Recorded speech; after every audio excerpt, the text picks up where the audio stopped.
Oke ya, saya mulai ya. Kuliah hari ini adalah tentang penulisan artikel ilmiah untuk mahasiswa tingkat akhir. Sebenarnya ini juga diajarkan untuk seminar ya, seminar untuk mahasiswa tingkat akhir. Tapi tidak apa-apa, nanti satu dua kali pertemuan kita akan memakai slide ini. Ini eh, apakah slide saya udah terlihat? Sudah, Pak. Oke ya, kita langsung saja ya bahwa eh, nanti sebenarnya di akhir kuliah ya. Di akhir kuliah itu nanti Anda semua harus membuat review artikel seperti kelas Anda. Nah, setelah review artikel itu jadi, nanti disubmit ke JIPTEK. JIPTEK itu jurnal yang dieditori oleh Pak Cucuk. Nah, kalau kalau artikel Anda tembus JIPTEK, itu sebagai syarat untuk kelulusan di S2 ini. Nah, untuk yang mahasiswa reguler ya, yang bukan beasiswa, itu sudah cukup di JIPTEK. Itu setelah Anda submit, terbit, itu Anda sudah bisa lulus. Tinggal nulis disertasi, tesis kan. Nah, tetapi kalau untuk mahasiswa yang beasiswa, itu nanti, apa namanya, itu nanti Anda harus ada syarat lagi. Kalau tidak salah itu harus harus Scopus atau harus Sinta berapa, dua, kalau Sinta ya 2 artikel. Jadi seperti itu.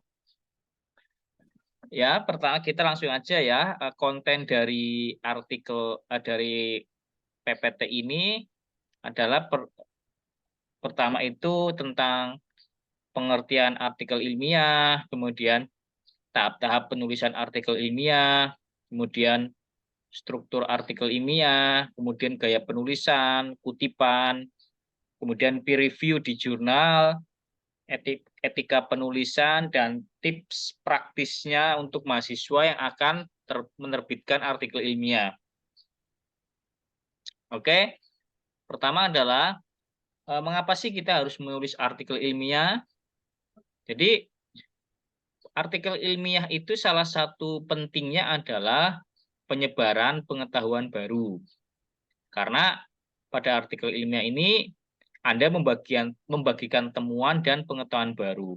Nah, sekarang pertanyaannya, apakah eh, artikel ilmiah yang memiliki konten itu sama dengan artikel lain itu dapat dikatakan sebagai artikel ilmiah. Nah, kalau Anda hanya mengulang pekerjaan ya misalnya di laporan praktikum itu ya, Anda menuliskan artikel laporan praktikum itu bukan kategori artikel ilmiah karena Anda tidak membagikan temuan dan pengetahuan baru. Itu kan hanya perulangan dan perulangan. Jadi syarat penting artikel ilmiah itu ada hal baru yang akan Anda share, ada hal baru yang akan Anda bagikan ke orang lain dalam artikel ilmiah itu. Kalau tidak ada hal baru ya itu bukan artikel ilmiah. Jadi fungsinya apa ketika Anda menuliskan hal baru itu? Ya fungsinya Anda sedang menyebarkan pengetahuan baru melalui artikel ilmiah. Jadi itu ya, yang pertama adalah mengapa Anda harus menulis artikel ilmiah?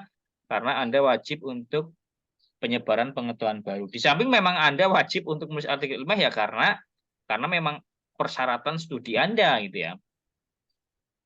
Kemudian artikel ilmiah juga membangun reputasi akademik.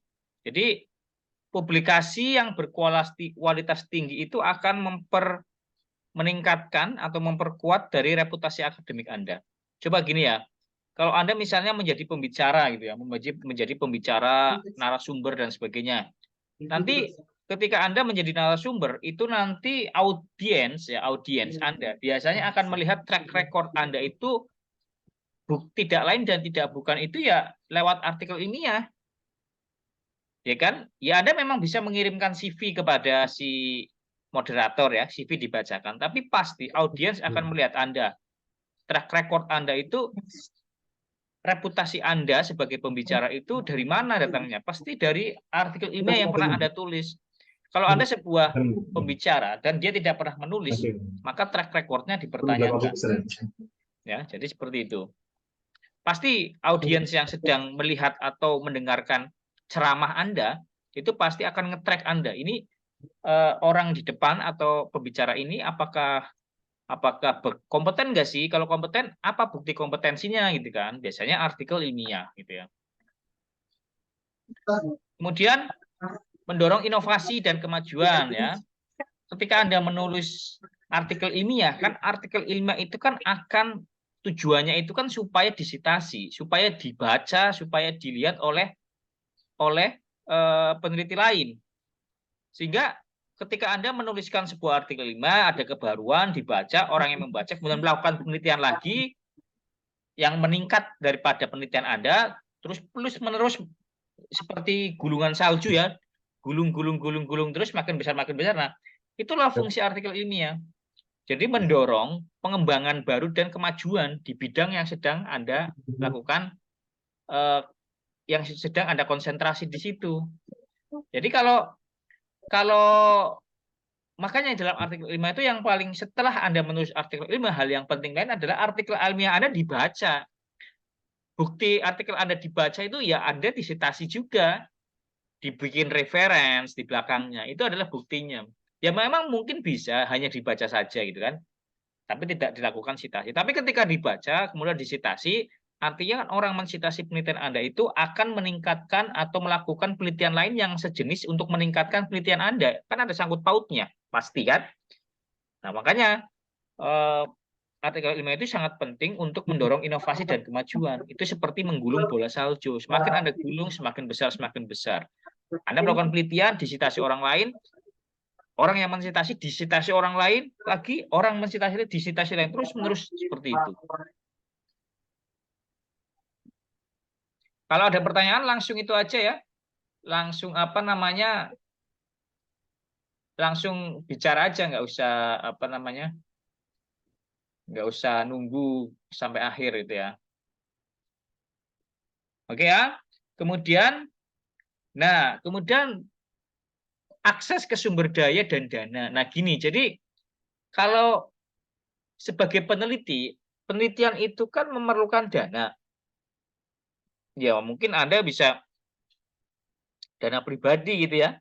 Tapi tujuan dari penelitian itu kan kita akan mendapatkan dana penelitian, yang dana penelitian itu digunakan untuk melakukan eksperimen, melakukan wawancara, melakukan kegiatan-kegiatan yang terkait dengan riset gitu ya. Pasti butuh biaya, dan biasanya biaya itu nggak kecil gitu kan, mudah gitu kan. Nah, ketika Anda melakukan penelitian, kemudian menulis artikel ilmiah, sebenarnya Anda sedang membuat reputasi akademik seperti yang di atas itu, dan reputasi akademik digunakan Anda untuk membuat proposal untuk mencari dana.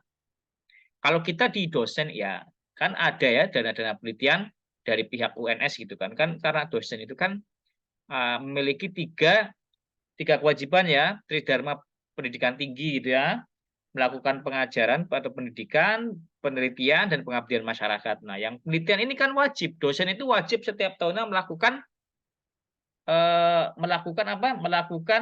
penelitian, itu wajib melakukan penelitian dalam 1 tahun itu. Nah, untuk melakukan penelitian perlu dana. Nah, dana itu dapat bersumber dari internal universitas atau dikti atau perusahaan.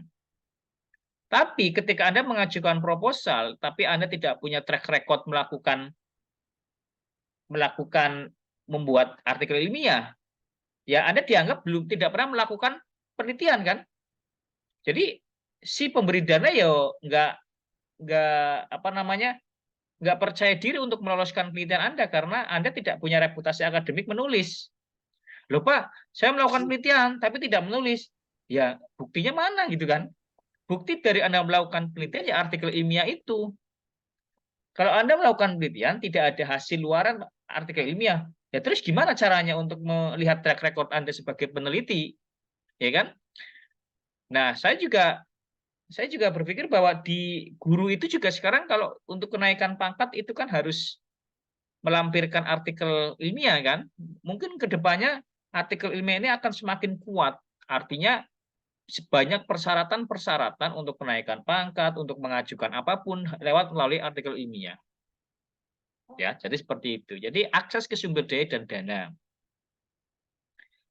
Nah, ketika Anda menulis artikel ilmiah, Anda membangun reputasi akademik, dan ini akan mendapatkan pengakuan, ya kan?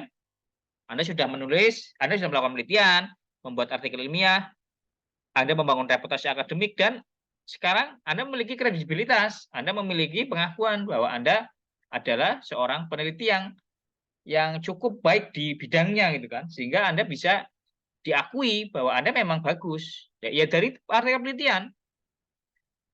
Kalau bukan dari artikel ilmiah, dari mana lagi kan? Kita nggak bisa melihat track record itu. Kita tidak bisa memberikan kredibilitas, kita tidak bisa memberikan pengakuan kalau artikel ilmiahnya nggak ada. Jadi kan seperti itu ya. Oke.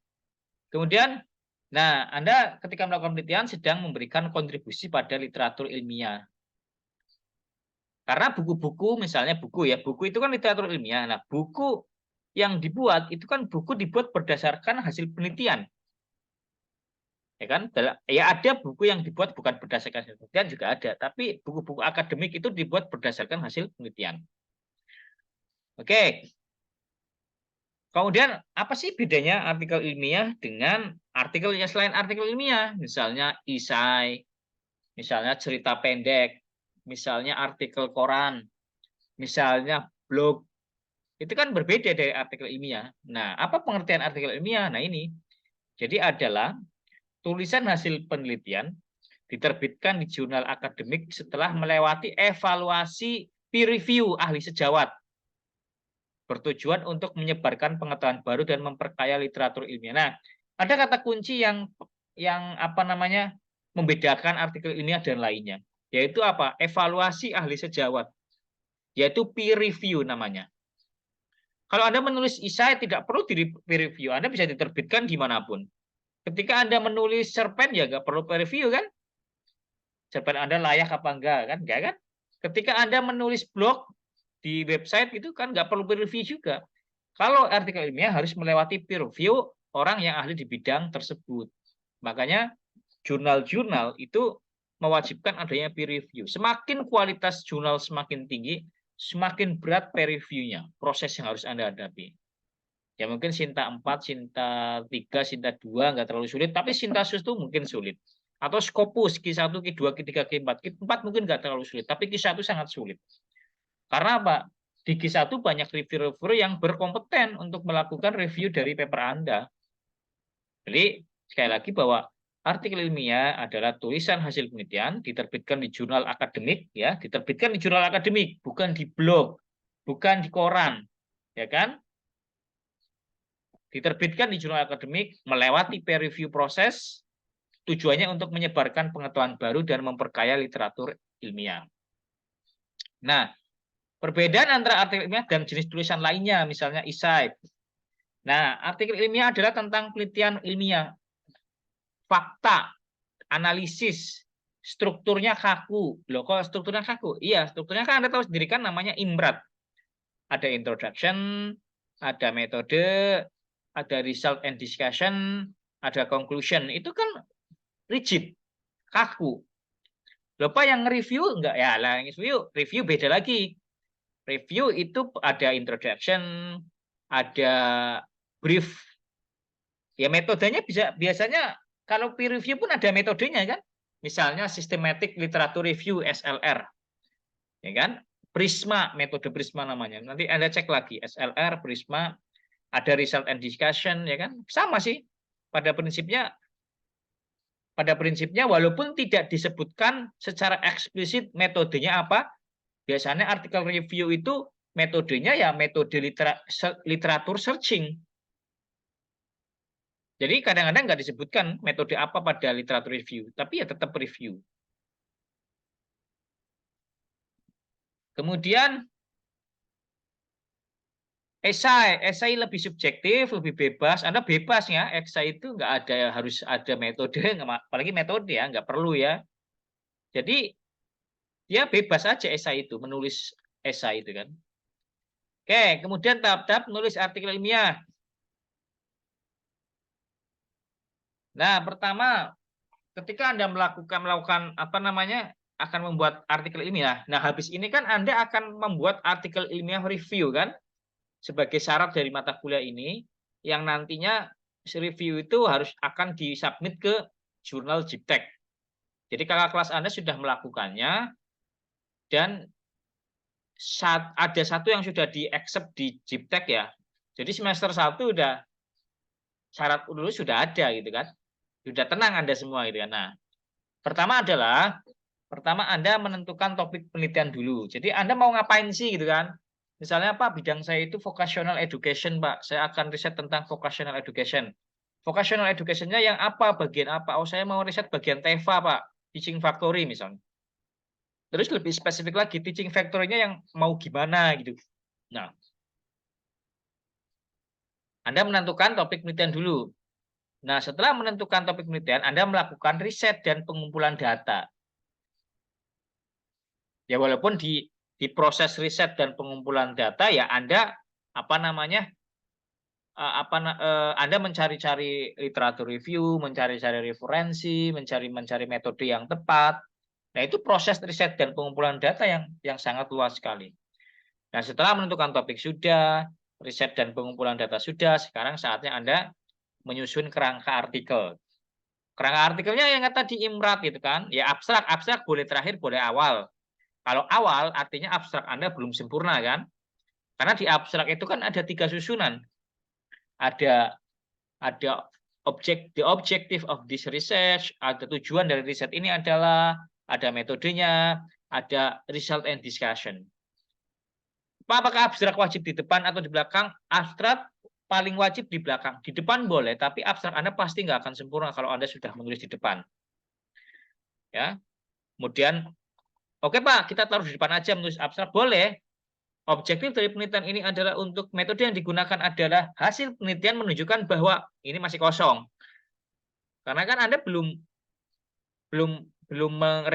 menulis semuanya gitu kan. Boleh sebagai basic saja abstrak dibikin sebagai awalan saja untuk membantu Anda. Kemudian pendahuluan. Nah, ini proses yang paling susah dalam menulis artikel ilmiah, yaitu menulis pendahuluan.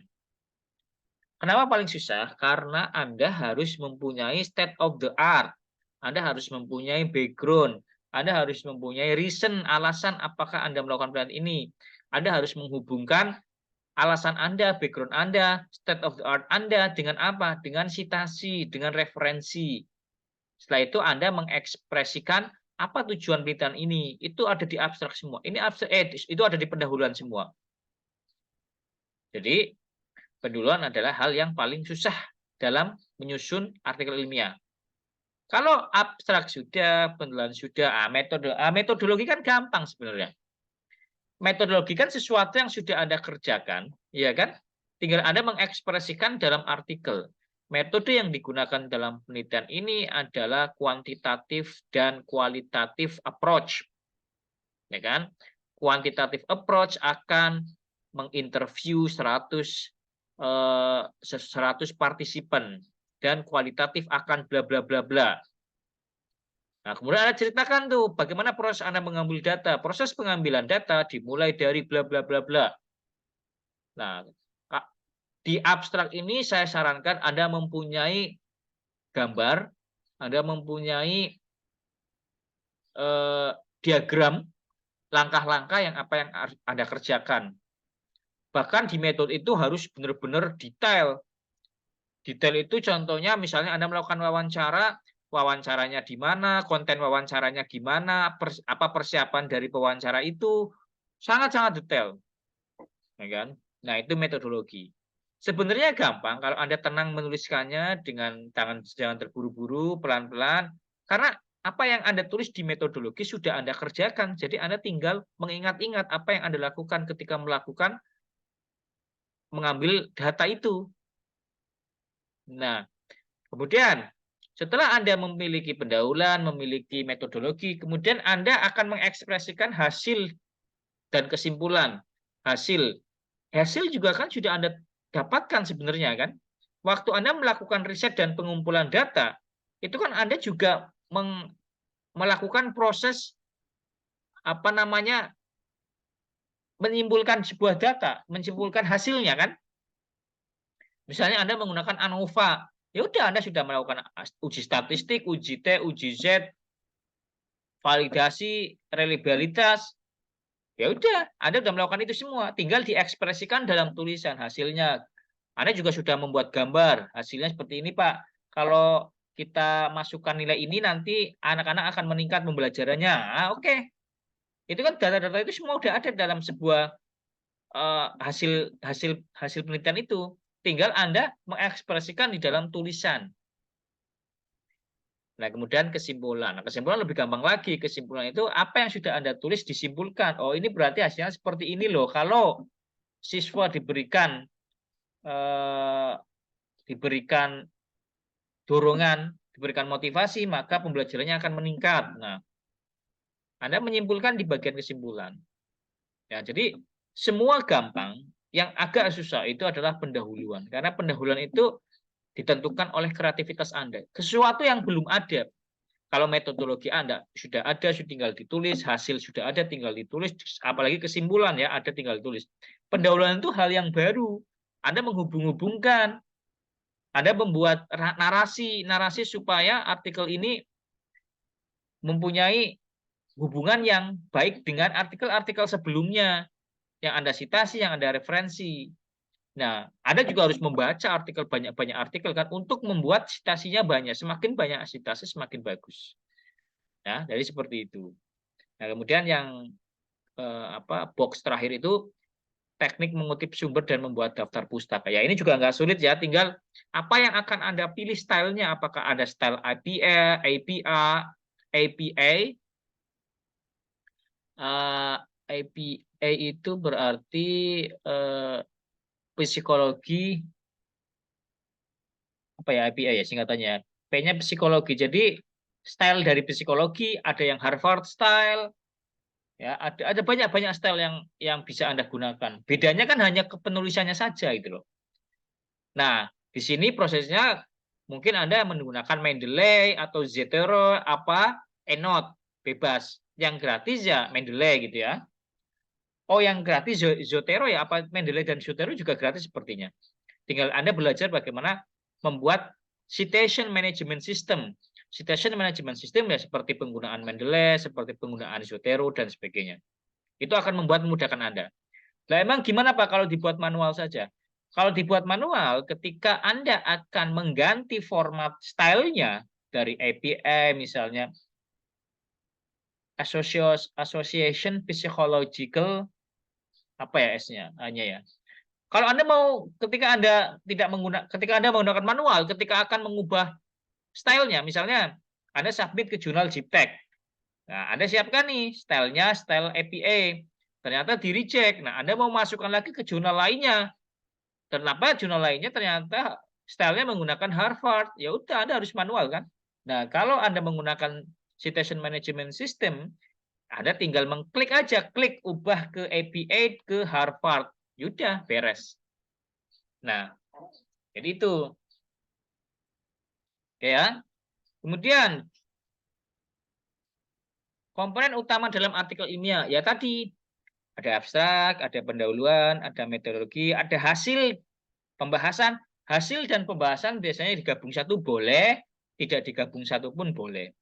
Tergantung format dari jurnal yang Anda tuju. Ada jurnal yang mencarankan hasil dan pembahasan dijadikan satu, ada jurnal yang tidak menyarankan. Kemudian kesimpulan dan kemudian daftar pustaka. Abstrak. Abstrak itu ringkasan singkat penelitian. Apa bedanya abstrak dengan kesimpulan? Nah, beda ya. Nanti kita bahas apa bedanya. Abstrak biasanya susunannya minimal 3. Ada objektif, ada metodologi, dan ada result and discussion. Nah, itu tergantung kalau abstrak Anda itu biasanya setiap jurnal itu memiliki target abstrak misalnya hanya 200 kata gitu kan. Nah, kalau abstrak hanya 200 kata, berarti Anda harus benar-benar mengefisiensikan jumlah kata yang akan Anda ekspresikan pada abstrak. Misalnya, kalimat pertama tentang tujuan dari penelitian ini adalah untuk melihat bagaimana pengaruh motivasi terhadap pembelajaran di SMK negeri SMK gitu ya. Metodologinya apa? Metode yang digunakan adalah kualitatif dan kuantitatif approach, gabungan. Hasil penelitian menunjukkan bahwa motivasi sangat mempengaruhi hasil belajar siswa. Hal ini diberikan dengan nilai alfa bla bla bla bla.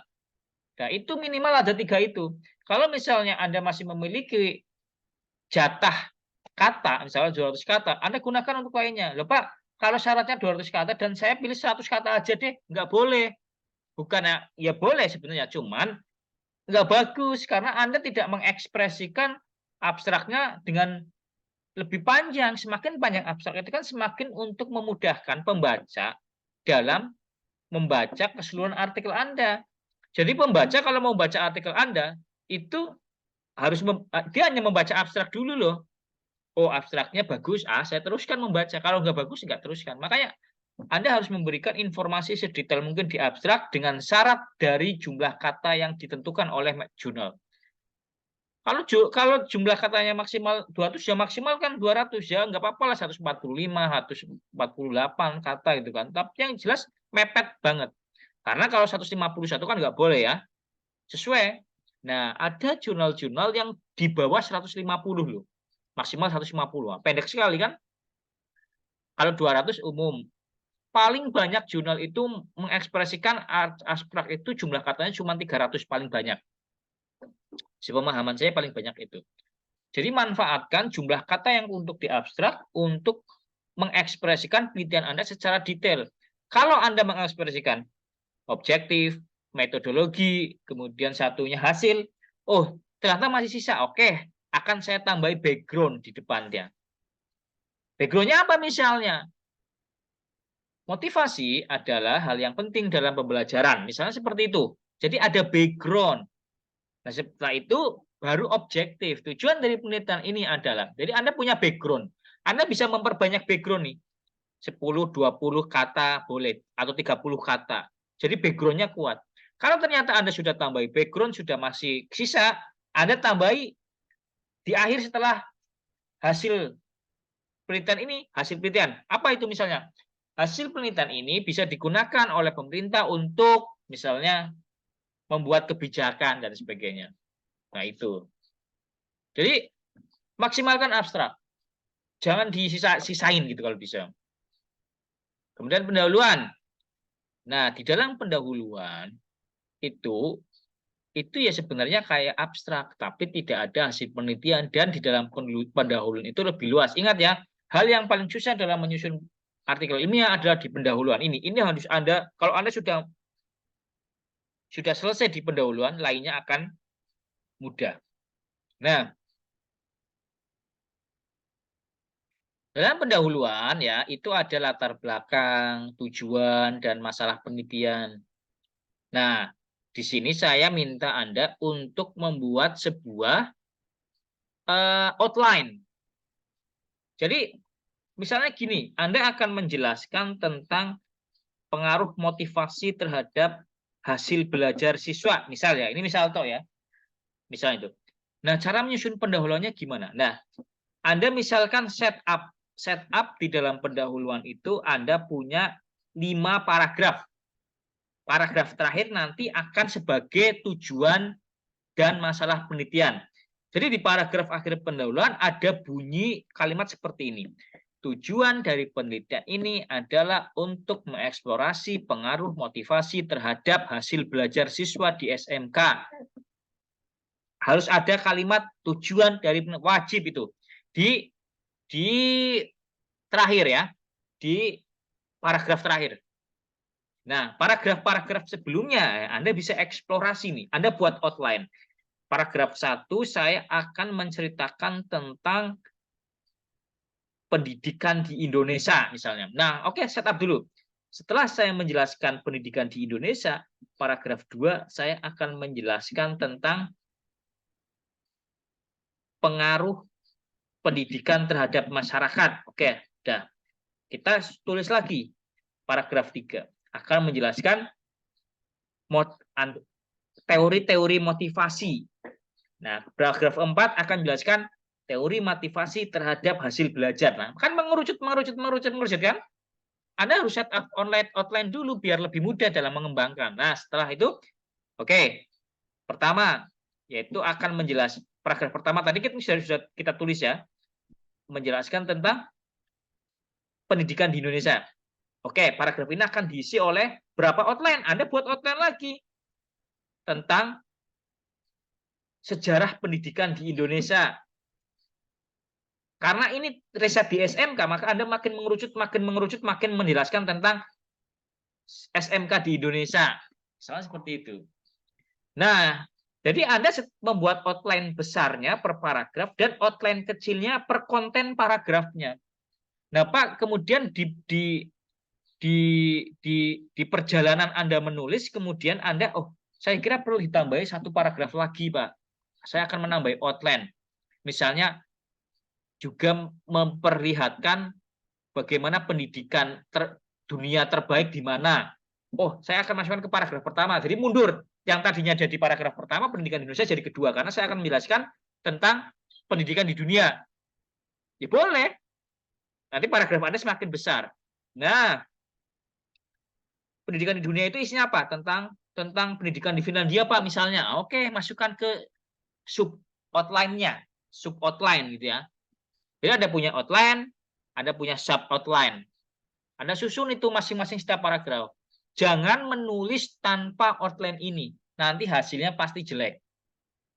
Kenapa? Nanti kalimat-kalimat Anda kacau, saling bertabrakan sana-sini, sudah dibahas lagi. Nah, bolak-balik seperti itu. Jangan seperti itu. Anda harus menyusun outline-nya dengan baik, sehingga kalimat-kalimat, paragraf-paragraf dalam artikel itu tersusun dengan baik, dan yang penting runut.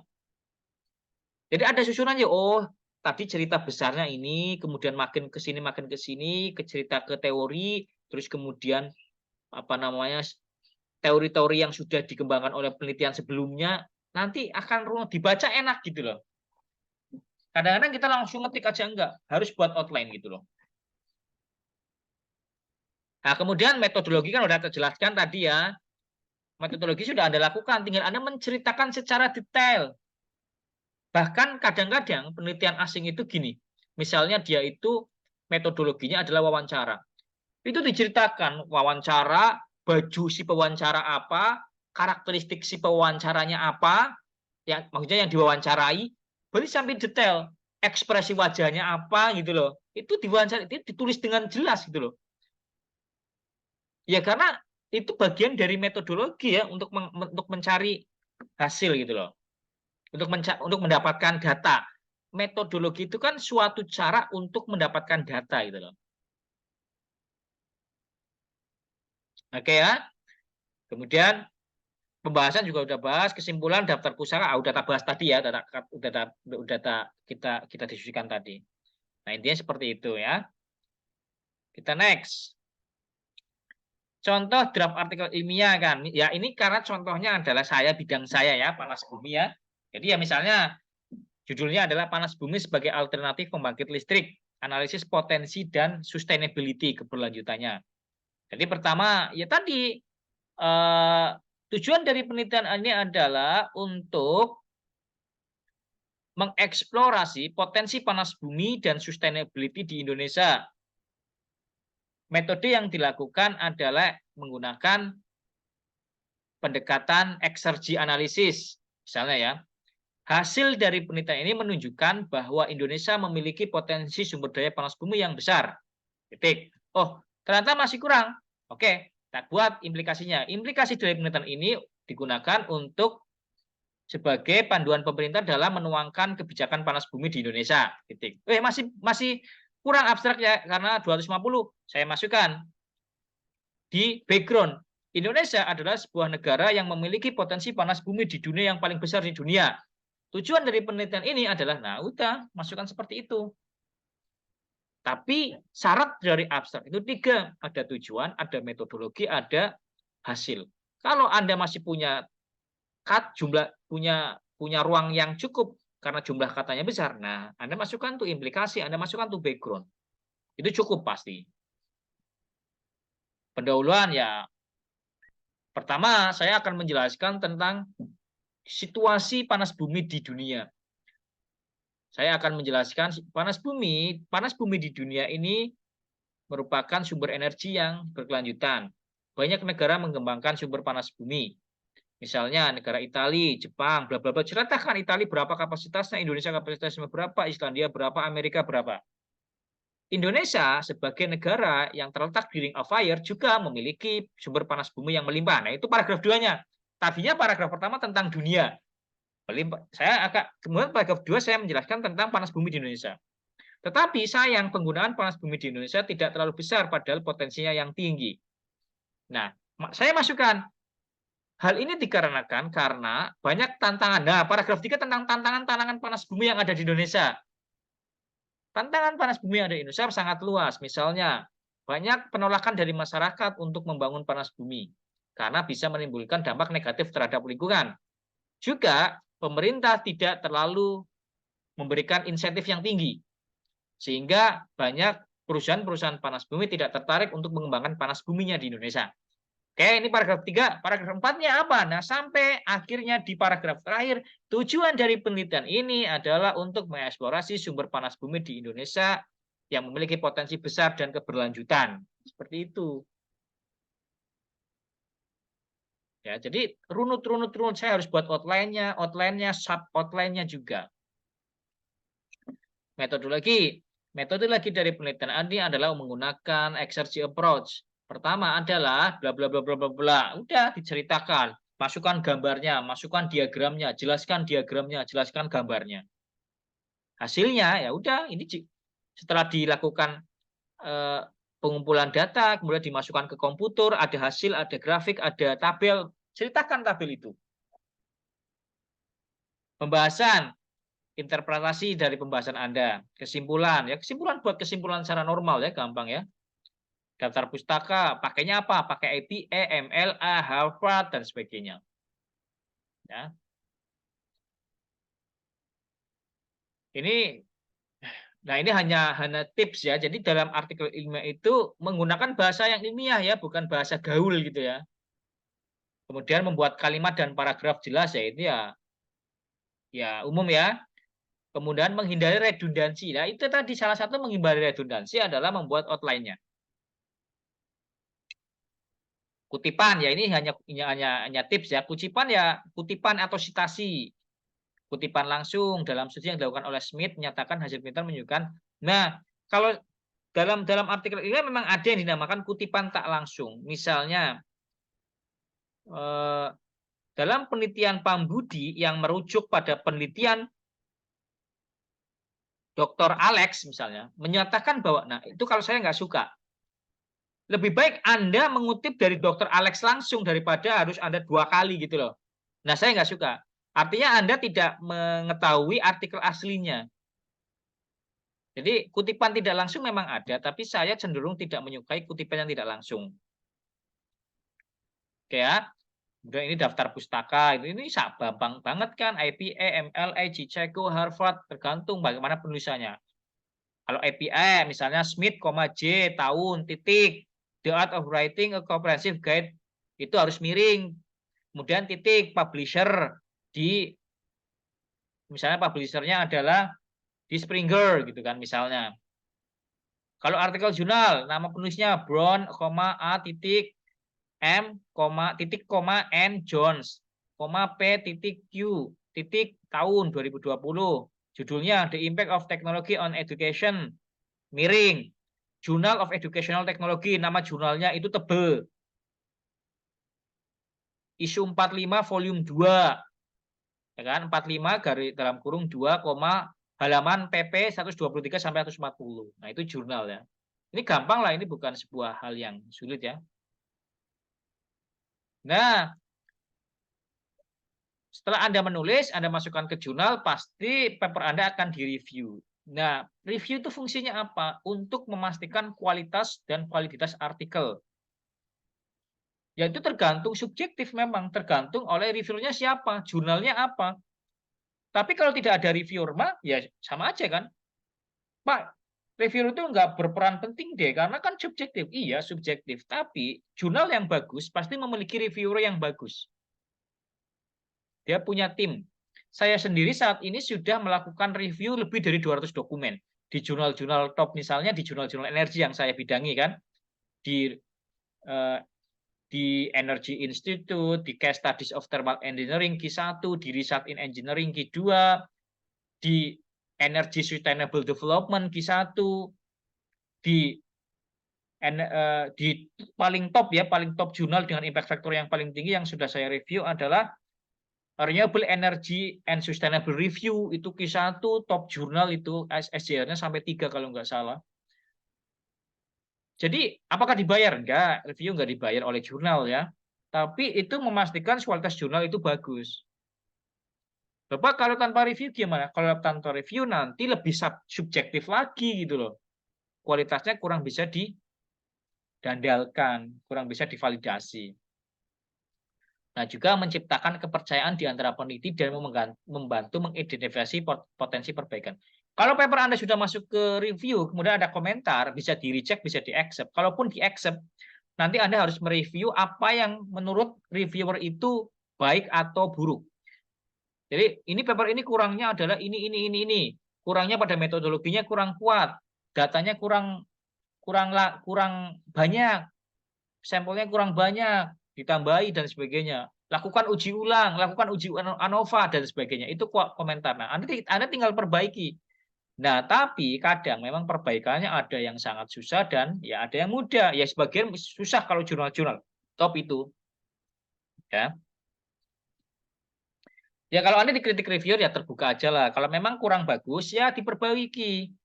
Kalau Anda akhirnya di-reject, ya nggak apa-apa. Anda sudah didapatkan komentar, Anda sudah mendapatkan feedback daripada reviewer. Nah, perbaiki saja. Nanti submit ke tempat lain gitu loh. Terbuka aja. Respon juga harus sopan. Kalau Anda merespon dengan tidak sopan dan marah-marah dalam proses review itu, biasanya paper Anda di-reject.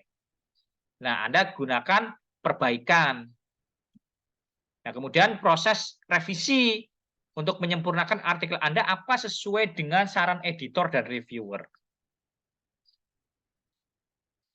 Nah, ini etika saja ya.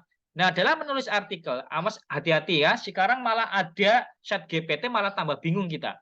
Kenapa? Ketika Anda menggunakan ChatGPT, sekarang banyak ChatGPT detektor, AI detektor. Jadi kalau Anda minta dituliskan, tolong ChatGPT tuliskan saya tentang sejarah pendidikan di Indonesia. Jadi ketika dicek plagiarism, Anda terdeteksi bahwa ini tulisannya ChatGPT. Jadi jangan sampai Anda menulis artikel dari ChatGPT, pasti dideteksi. Ya, jadi dan memang hasilnya bagus sekali di ChatGPT, tapi jangan sampai Anda mengcopy paste karena pasti itu dideteksi plagiarisme.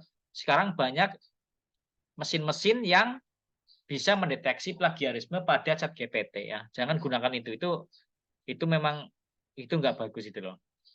Coba aja Anda cek ya. Tuliskan artikel tentang pendidikan Indonesia. Di-save, masukkan ke Turnitin, cek pasti 100% tulisan ini ditulis oleh AI. Pasti itu ya. Nah, kemudian kalau Anda mengutip dengan benar. Kalau Anda bicara data, pasti Anda harus bicara tentang mengutip. Misalnya, jumlah penduduk Indonesia saat ini adalah 250 juta. Nah, Anda tahu 250 juta dari mana? Kan nggak mungkin Anda melakukan riset sendiri kan? Kalau nggak ada kutipannya kan disinyalir Anda melakukan riset sendiri, menghitung jumlah penduduk Indonesia kan nggak bisa. Anda citasilah BPS, Badan Pusat Statistik kan, dia kan ada membuat statistik data tentang jumlah penduduk. Nah, kemudian kalau Anda mensitasi, kalau Anda mengutip, ya masukkanlah kredit kepada sumbernya. Ya itu kan tujuan citasi dan referensi gitu kan. Menggunakan alat deteksi plagiarisme ya, Turnitin kan Anda sudah bisa semua kan Turnitin? Nanti pakai Turnitinnya. Kalau Anda nggak bisa pakai Turnitin punya saya nggak apa-apa. Nah, menghormati hak cipta, integritas, menghindari perilaku tidak etis seperti pemalsuan data, jangan sampai ya melakukan data ya. Nah, terus konflik kepentingan.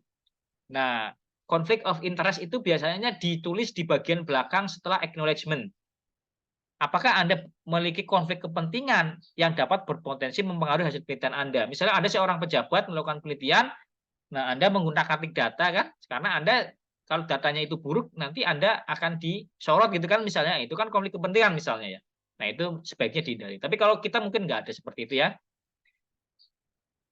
Oke, ini hanya tips praktis aja. Nah, tapi sekarang setelah saya jelaskan kepada Anda semua, tugasnya adalah Anda menyusun outline untuk artikel review yang nanti akan Anda tulis.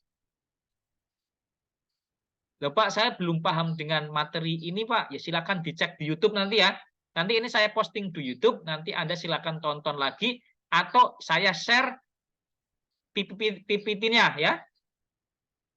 Nanti setelah itu Anda buatlah outline penelitian. Review, judulnya apa?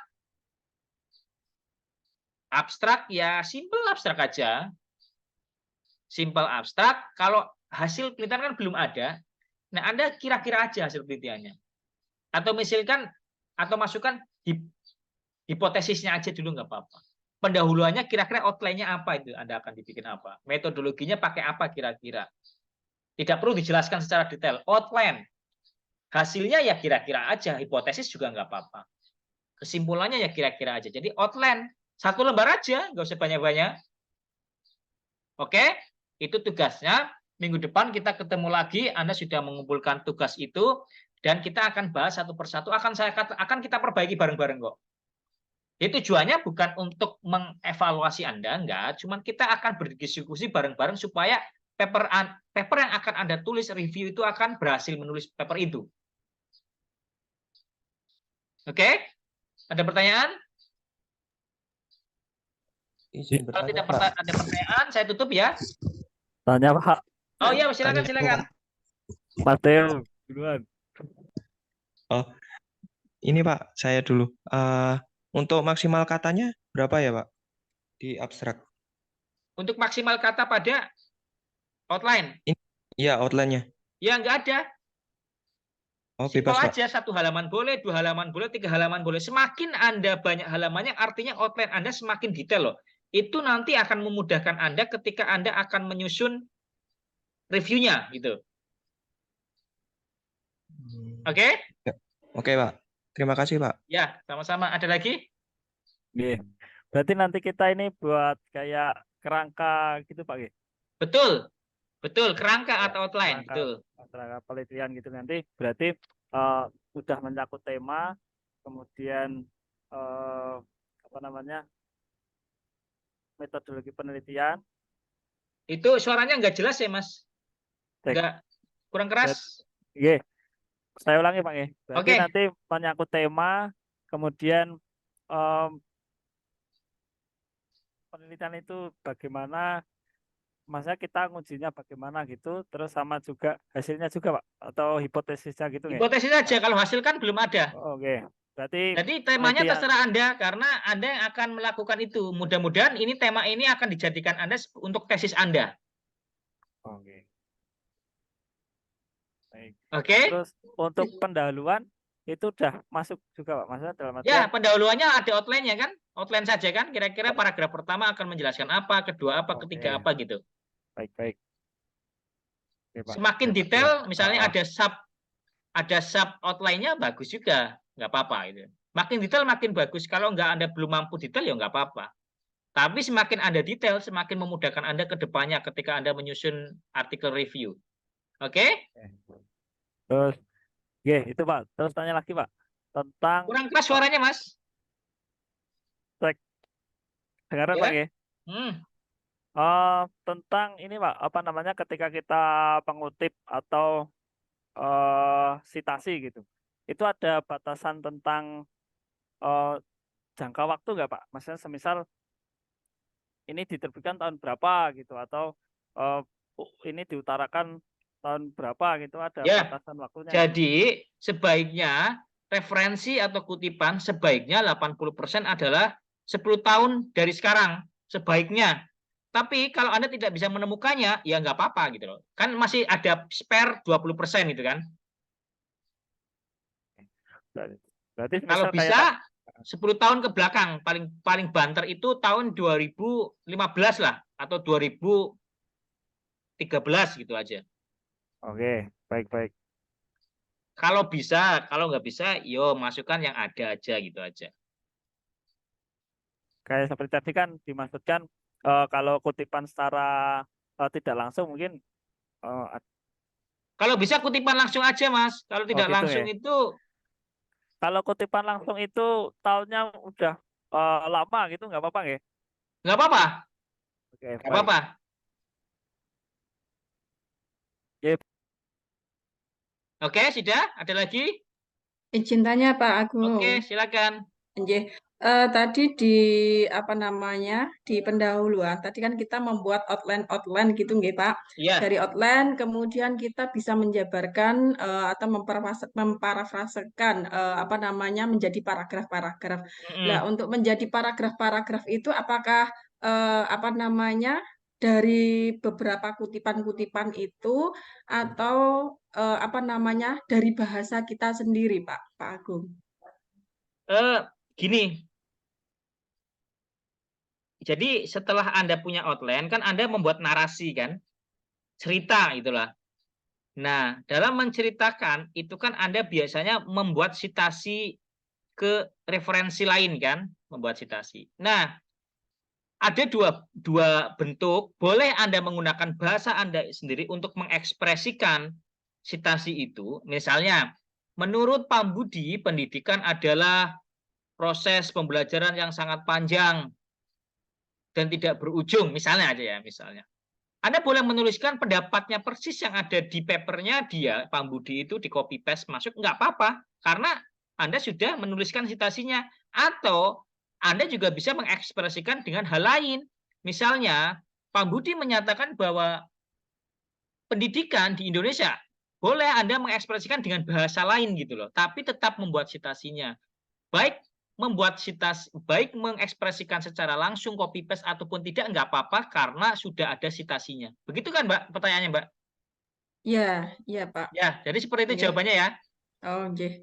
Terus untuk yang kedua Pak, Hmm. masalah metodologi penelitian. Eh, Maksudnya bagaimana kita apa namanya ya mengetahui ini lebih efektif menggunakan kualitatif atau kuantitatif itu dalam metodologinya Pak.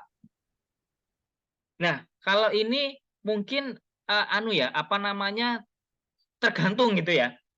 Tergantung bidangnya dan menurut saya antara kualitatif dan kuantitatif itu tidak berbentrokan bagus yang mana, bagus kualitatif atau bagus kuantitatif. Menurut saya enggak. Karena hasil penelitian atau penelitian yang ingin diekspresikan itu berbeda-beda loh. Misalnya gini, misalnya ya karena saya pernah melakukan kualitatif terkait panas bumi. Kita menginterview beberapa orang yang terlibat sebagai stakeholder panas bumi misalnya ya. Kemudian di tempat lain saya menganalisis panas bumi dilihat dengan mengirimkan sampel dari ratusan orang. Itu nggak bisa dibandingkan menurut saya bagus yang mana. Karena masing-masing mempunyai kelebihan dan ekspresi yang berbeda-beda, Bu. Jadi seperti itu menurut saya. Jadi nggak ada yang bagus yang lebih mana, tapi bagaimana yang lebih bagus itu bagaimana Anda mengekspresikan semua metodologi yang ada, kemudian Anda ekspresikan ke dalam artikel ilmiah sehingga menjadi jelas bagi pembaca gitu loh. Menurut saya seperti itu ya. Oke, ada pertanyaan lain? Pertanyaan Pak, izin bertanya Pak. Iya, bisa lebih keras, Mbak. Iya, sudah terdengar Pak. Sudah. Ya, untuk publikasi di Scopus itu kan pasti harus melewati eh, Turnitin ya Pak. Itu untuk batas plagiarismenya berapa persen ya Pak? Untuk setiap jurnal itu punya syarat sendiri. Tapi mostly sebagian besar jurnal-jurnal itu maksimal 20%, Mbak. Maksimal. Dan maksimal pada total satu artikel yang disitasi itu adalah 2%. Kan di belakangnya Turnitin ada kan berapa persen dari artikel ini berapa persen. Itu maksimal 2%, tidak boleh lebih itu. Total plagiarismenya 20% dan total maksimal satu artikelnya 2%. Tetapi ingat, itu tergantung dari jurnalnya. Ada jurnal Scopus juga yang maksimal 10% loh. Tetapi sebagian besar itu 20% maksimal. Oke, ada lagi?